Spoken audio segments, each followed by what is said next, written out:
Hi friends, எல்லோரும் எப்படி இருக்கீங்க? இன்றைக்கி நம்ம வீடியோவில் என்ன பார்க்க போகிறோம் அப்படின்னா மட்டன் கறி தோசை எப்படி செய்யலாங்கிறத பார்க்க போகிறோம்.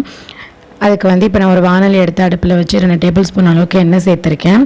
கொஞ்சமாக சோம்பு சேர்த்துக்கிறேன். சோம்பு பொரிஞ்சதும் 4-5 கருவேப்பிலை சேர்த்துக்கோங்க. கருவேப்பிலை நல்லா பொரிஞ்சதும் ஒரு பெரிய வெங்காயத்தை சின்ன சின்னதாக கட் பண்ணி சேர்த்துக்கிறேன். அது நல்லா வணங்கினதுக்கப்புறமா ஒரு டேபிள் ஸ்பூன் இஞ்சி பூண்டு சேர்த்துக்கிறேன். வெங்காயம் இஞ்சி பூண்டு பச்சை வாசனை போனதும் ஒரு மீடியம் சைஸ் தக்காளி எடுத்து சின்ன சின்னதாக கட் பண்ணி அதில் சேர்த்துக்கிறேன். இது லைட்டாக வணங்குறதுக்கு கொஞ்சமாக உப்பு சேர்த்துக்கிறேன். கொஞ்சமாக கறி மசாலா தூள் சேர்த்துக்கிறேன். ஒரு 1/4 டேபிள் ஸ்பூன் அளவுக்கு மஞ்சள் தூள் சேர்த்துக்கிறேன். இது எல்லாம் சேர்த்து நல்லா வணங்கட்டும்.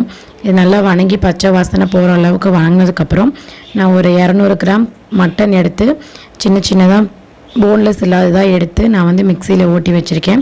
இப்போ அதையும் நல்லா சேர்த்து கலந்துக்கிறேன். இதுக்கு தண்ணி கொஞ்சமாக சேர்த்துக்கோங்க, நிறையா சேர்க்கணுங்கிறது கிடையாது. கொஞ்சமாக சேர்த்து நல்லா வேக விடுங்க. நல்லா பாருங்கள் எந்த அளவுக்கு நல்லா கொதிச்சு எழுந்துருச்சுன்னு. நல்லா இது வேகட்டும். வெந்ததுக்கப்புறமா தண்ணி ஃபுல்லாக வற்றுனதுக்கப்புறமா இப்போ நான் அடுப்பை ஆஃப் பண்ணிக்கிறேன். நல்லா இப்போ அடுப்பை ஆஃப் பண்ணதுக்கப்புறம் கொஞ்சமாக பெரிய வெங்காயம், கொஞ்சம் கொத்தமல்லி தழை, கொஞ்சம் மிளகுத்தூள், 2 முட்டையை அதில் உடச்சி போட்டு சேர்த்து நல்லா கலந்து விட்டுக்கிறேன். இப்போ நம்ம அடுப்பில் தோசைக்கல்ல வச்சிடலாம். இப்போ நான் 2 கரண்டி அளவுக்கு மாவு எடுத்து ரொம்ப மெலிசாக ஊற்றாமல் ஓரளவுக்கு மீடியம் சைஸில் ஊற்றி சுற்றி எண்ணெய் ஊற்றிட்டேன். எண்ணெய் ஊற்றுனதுக்கப்புறமா நம்ம எடுத்து வச்சுருக்க அந்த மசாலாவை அந்த தோசை ஃபுல்லாக பரவுற மாதிரி கையிலேயே எடுத்து போடுங்க. நல்லா கையில் பரவுனதுக்கப்புறமா இப்போ நல்லா வெந்துருச்சு.